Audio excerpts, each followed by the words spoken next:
আসসালামু আলাইকুম everyone, welcome to Molly kitchen. আজকে আরেকটা রেসিপি নিয়ে আপনাদের মাঝে চলে আসলাম।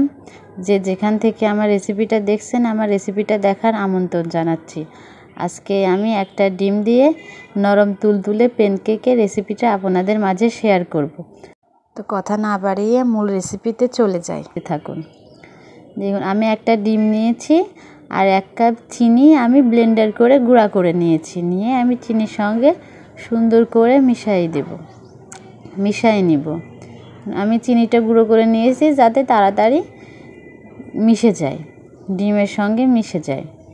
এবার আমি 1 কাপ, আপনারা ময়দা বা আটা দিয়ে যে কোনোটা দিয়েই করতে পারবেন। যেই পরিমাণ আটা নেবেন সেটা আমি ছাঁকনি দিয়ে চেলে নেব, যাতে ময়দার মধ্যে নোংরাটা থাকলে ছাঁকনিটা সেকা হয়ে যাবে। আর 1 চামচ বেকিং পাউডার দিয়ে আমি ছেঁকে নিয়ে সুন্দর করে চামচের সাহায্যে মেশায় নেব।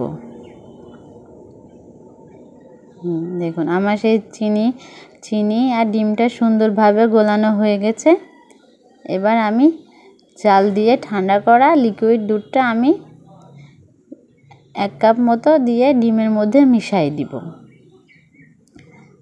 আপনারা যে 2টা 3টা ডিম দিয়েও এটা তৈরি করতে পারবেন। 2টা ডিম দিলে প্যানকেকটা সফট হবে, আরও খেতে বেশি মজা হবে। আর আমি যেই ময়দাটা চেলে রাখছি সেটা আমি অল্প অল্প করে ডিমের মিশ্রণের সঙ্গে মিশিয়ে দিব। দেখুন, একবারে দেওয়া যাবে না, তাহলে ডোটা শক্ত হয়ে যাবে। আর এটা শক্ত হবে না, নরম হবে না।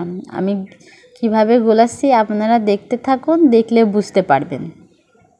দেখুন, আমি সুন্দর করে ফেটাই নিচ্ছি মিশ্রণটা।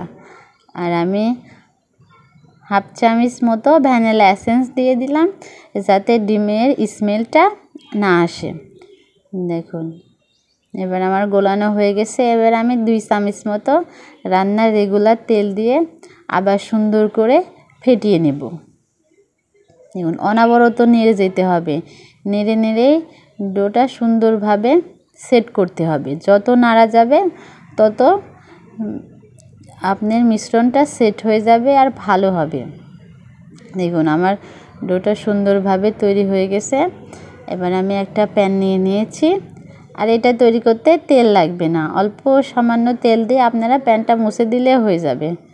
আমি একটা চামচের সাহায্যে দিয়ে দিলাম, শালি সবগুলো একই সাইজের হবে। দেখুন কত সুন্দর সফট সবগুলো, মানে ছিদ্র ছিদ্র হয়ে গেছে, দেখতে কত সুন্দর, খেতেও কিন্তু অনেক মজা।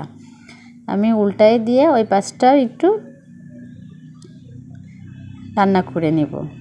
দেখুন, আপনারা দেখতেই পাচ্ছেন কত সুন্দর একটি সফট নরম তুলতুলে প্যানকেক অল্প টাইমে হয়ে যাবে।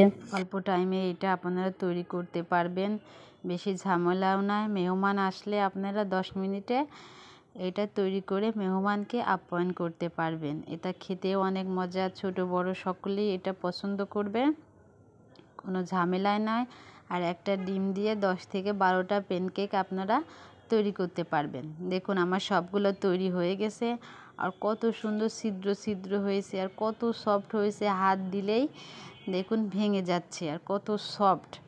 এটা খেতেও অনেক মজা। আপনারা বাসায় ট্রাই করে দেখবেন, অল্প সময়ে এটা আপনারা তৈরি করতে পারবেন। তো অল্প টাইমে এই রেসিপিটা আপনারা ঝটমট তৈরি করে দেখবেন। আর আমার রেসিপিটা আপনাদের কেমন লাগলো অবশ্যই আমাকে জানাবেন। আমার পাশেই থাকবেন, আমাকে সাপোর্ট করবেন। এমন নিত্য নতুন রেসিপি পাইতে আমাকে পাশেই থাকবেন। আবার অন্য কোনো রেসিপির সাথে দেখা হবে। ধন্যবাদ বন্ধুরা।